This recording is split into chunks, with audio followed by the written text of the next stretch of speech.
প্রিয় দর্শক, সাজ্জাদ কাদিরের শুভেচ্ছা নিন। এই মুহূর্তে আপনাদের সামনে কথা বলতে এসেছি, বাংলাদেশের মাটি জঙ্গিদের অভয়ারণ্য করতে দিচ্ছে না ভারত। দ্বিপাক্ষিক সম্পর্ক এগিয়ে নিতে দিল্লির আগ্রহ।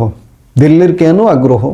দিল্লির এই জন্যই আগ্রহ যে বাংলাদেশের গত 1.5 বছরের পরিবেশ পরিস্থিতি যা দাঁড়িয়েছে, তাতে এটি বাংলাদেশে একটা জঙ্গি স্থান করবার একটা সব প্রচেষ্টা চলমান। এখানে প্রধান কিরণক ভূমিকায় আছে পাকিস্তান, তুর্কি এবং আরও অন্যান্য শক্তি। কিন্তু আজকে যদি বাংলাদেশ জঙ্গি স্থানে পরিণত হয়, তাহলে সেটি ভারতের জন্য যথেষ্ট উদ্বেগের কারণ, উৎকণ্ঠার কারণ। ভারতের অভ্যন্তরে যেমন এ ব্যাপারে সতর্কতা আছে, আন্তর্জাতিকভাবেও সতর্কতা আছে। এই জন্যই ভারত অন্ততপক্ষে বাংলাদেশের মাটি ছেড়ে দিতে আগ্রহী নয়, এবং সেই ছেড়ে দেওয়ার সুযোগে কেউ এখানে ফায়দা হাসিল করুক সেটি ভারত কোনোভাবেই করছে না বা ছেড়ে দিচ্ছে না। সেটি সাম্প্রতিক বিশেষ করে বিএনপি চেয়ারপারসন বেগম খালেদা জিয়ার মৃত্যু পরবর্তী ঘটনায় আরো বেশি স্পষ্ট হয়ে উঠেছে। প্রায় 4 বছর বিরতির পর ভারতের প্রতিরক্ষা মন্ত্রী রাজনাথ সিং গতকাল বৃহস্পতিবার দুপুরে দিল্লিতে বাংলাদেশ হাই কমিশনে গিয়েছিলেন। তিনি বাংলাদেশ মিশনে গিয়ে সাবেক প্রধানমন্ত্রী ও বিএনপির চেয়ারপারসন বেগম খালেদা জিয়ার প্রতি শেষ শ্রদ্ধা জানিয়ে লিখেছেন, ভারতের সাথে বাংলাদেশের সম্পর্ক জোরদারে গুরুত্বপূর্ণ অবদান রেখে গেছেন সাবেক প্রধানমন্ত্রী বেগম খালেদা জিয়া। তার এই উল্লেখযোগ্য অবদান সব সময় স্মরণ করা হবে। রাজনাথ সিং তার এক্স হ্যান্ডেলে শোক বইতে সই করার পর এ তথ্য জানিয়েছেন।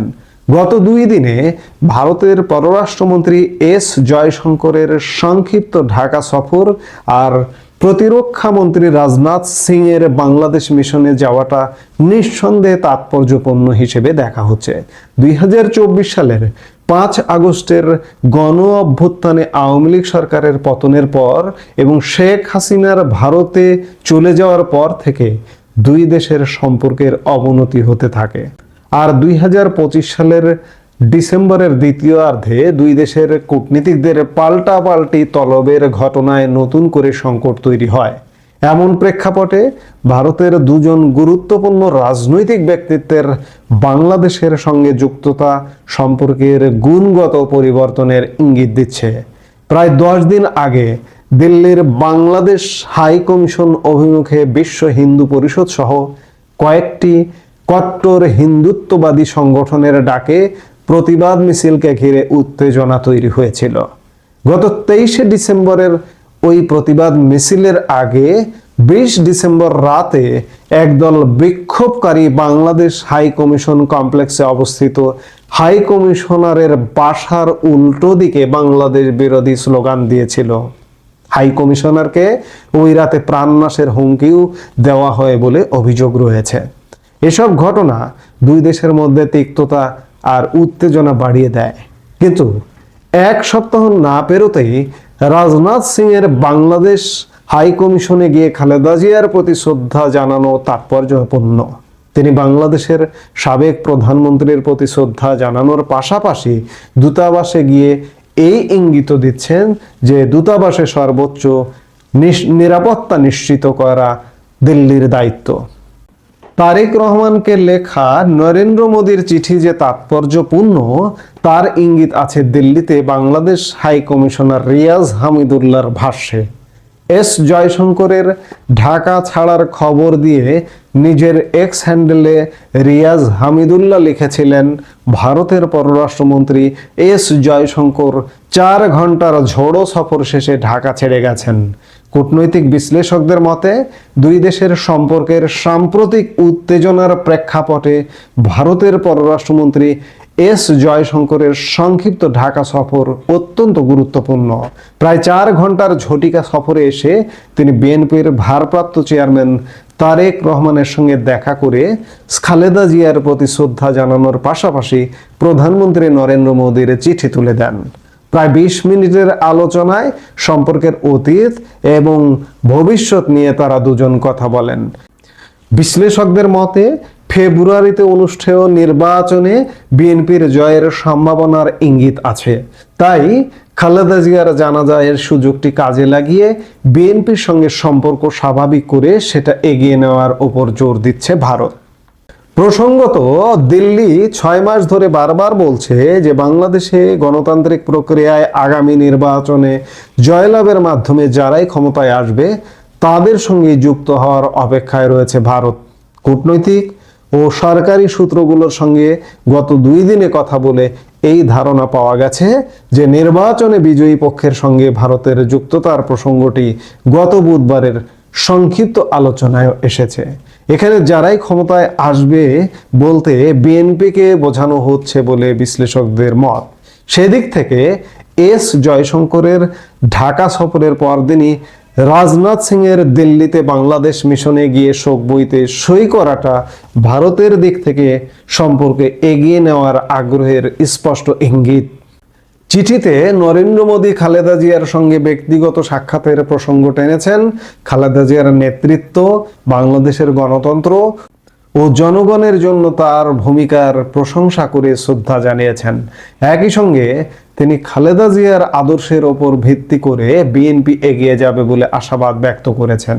বিএনপি নেতৃত্ব দেওয়ার পাশাপাশি দুই দেশের গভীর ও ঐতিহাসিক অংশীদারত্বকে আরও সমৃদ্ধ করতে তারেক রহমানের নেতৃত্ব দানকারী ভূমিকা নিয়ে আশাবাদ ব্যক্ত করেছেন। কূটনৈতিক সূত্রগুলো বলছে, দুই দেশের অংশীদারত্ব এগিয়ে নিতে তারেক রহমানের নেতৃত্ব নতুন সূচনা করবে বলে নরেন্দ্র মোদীর চিঠিতে ইঙ্গিত আছে। জানা গেছে, তারেক রহমানের সংক্ষিপ্ত আলোচনার সময় বিএনপি ও বিজেপি দুই দেশে ক্ষমতায় থাকার সময় 2001-4 সময়ে কাজের ইতিবাচক অভিজ্ঞতার প্রসঙ্গটি এসেছে।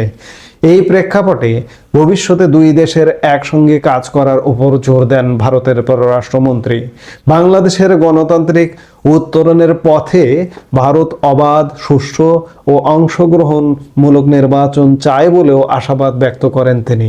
এস জয়শঙ্কর স্পষ্ট করেই বলেছেন, নির্বাচনে জয়লাভ করে বাংলাদেশে যারাই ক্ষমতায় আসবে ভারত সরকার তাদের সঙ্গে যুক্ততার জন্য অপেক্ষায় রয়েছে। দুই দেশের অমীমাংসিত বিষয়ের প্রতি ইঙ্গিত করে এস জয়শঙ্কর বলেছেন, দুই দেশের মধ্যে সমস্যা থাকতে পারে, কিন্তু আলোচনার মাধ্যমে সম্পর্ক এগিয়ে নিয়ে যাওয়া সম্ভব। ভারতের পররাষ্ট্রমন্ত্রীর সঙ্গে আলোচনায় বিএনপির ভারপ্রাপ্ত চেয়ারম্যান দুই দেশের সম্পর্ক এগিয়ে নেওয়ার উপর জোর দিয়েছেন। তার মতে, আলোচনায় বসে সমস্যা সমাধানের মাধ্যমে সম্পর্ক এগিয়ে নেওয়া সম্ভব। সরকারি সূত্রগুলো জানিয়েছে, সাবেক প্রধানমন্ত্রী বেগম খালেদা জিয়ার প্রতি শেষ শ্রদ্ধা জানাতে এস জয়শঙ্কর ঢাকায় আসার বিষয়টি দিল্লি গত মঙ্গলবার বিকেলে নিশ্চিত করে এবং গত মঙ্গলবারে খালেদা জিয়াকে মৃত ঘোষণা করা হয়েছিল। ওই দিন সন্ধ্যায় দুই দেশের জাতীয় নিরাপত্তা উপদেষ্টার মধ্যে ফোন আলাপ হয়। তারেক রহমানের সঙ্গে আলোচনার পর এস জয়শঙ্কর জাতীয় সংসদ ভবনে আইন উপদেষ্টা আসিফ নজরুল এবং জাতীয় নিরাপত্তা উপদেষ্টা খলিলুর রহমানের সঙ্গে অনানুষ্ঠানিক আলোচনা করেন। সেখানে বাংলাদেশে আগামী ফেব্রুয়ারিতে শান্তিপূর্ণভাবে অবাধ, সুষ্ঠু নির্বাচনের মাধ্যমে গণতান্ত্রিক উত্তরণের বিষয়ে আলোচনা হয়। গণতান্ত্রিক উত্তরণের মাধ্যমে কিভাবে দুই দেশের সম্পর্ক স্বাভাবিক প্রক্রিয়ায় এগিয়ে নেওয়া যায় সে বিষয়টিও আলোচনায় এসেছে বলে কূটনৈতিক সূত্র জানিয়েছে। ভারতের পররাষ্ট্রমন্ত্রীর ঢাকা সফরের মাধ্যমে দুই দেশের সম্পর্কের টানাপোড়েন কমবে কিনা জানতে চাইলে পররাষ্ট্র উপদেষ্টা তৌহিদ হোসেন গতকাল তার দপ্তরে সাংবাদিকদের বলেন, এর উত্তর আপনাদের আগামী দিনে খুঁজতে হবে। আগামী দিনগুলোতে আপনারা দেখবেন যে কি হয়। আমরা সেই দেখবার জন্যও অপেক্ষা করছি আগামী দিনে আসলে কি হয়। মোদ্দা কথা, বাংলাদেশের মাটিকে ভারত একটা জঙ্গি স্থান হতে দেবে না, একটা ফাঁকা জায়গা করে দেবে না। এবং ফাঁকা জায়গা যে করে দেবে না তারই বহিঃপ্রকাশ এস জয়শঙ্কর, একজন বাংলাদেশের প্রধান একটি দলের নেত্রী এবং সাবেক প্রধানমন্ত্রীর মৃত্যুতে এসে শ্রদ্ধা জানালেন এবং সেই দলটি ক্ষমতায় আসবে, এটি ডালপালা, গাছ, পোকামাকড় সবকিছুই বলছে বাংলাদেশের। সেই দলের সাথেও সম্পর্ক উন্নয়নের একটা সূচনা করলেন বলা যায়, এবং এই সূচনা জঙ্গিদের এখানে অভয়ারণ্য করতে দেবে না। এই মুহূর্তে এ পর্যন্ত। সবাই ভালো থাকুন, সুস্থ থাকুন। আমাদের ভিডিওগুলো নিয়মিত পেতে সাবস্ক্রাইব করুন Sajjad Kadir and the legends YouTube channel এবং লাইক, কমেন্ট, শেয়ার করে সাথে থাকুন।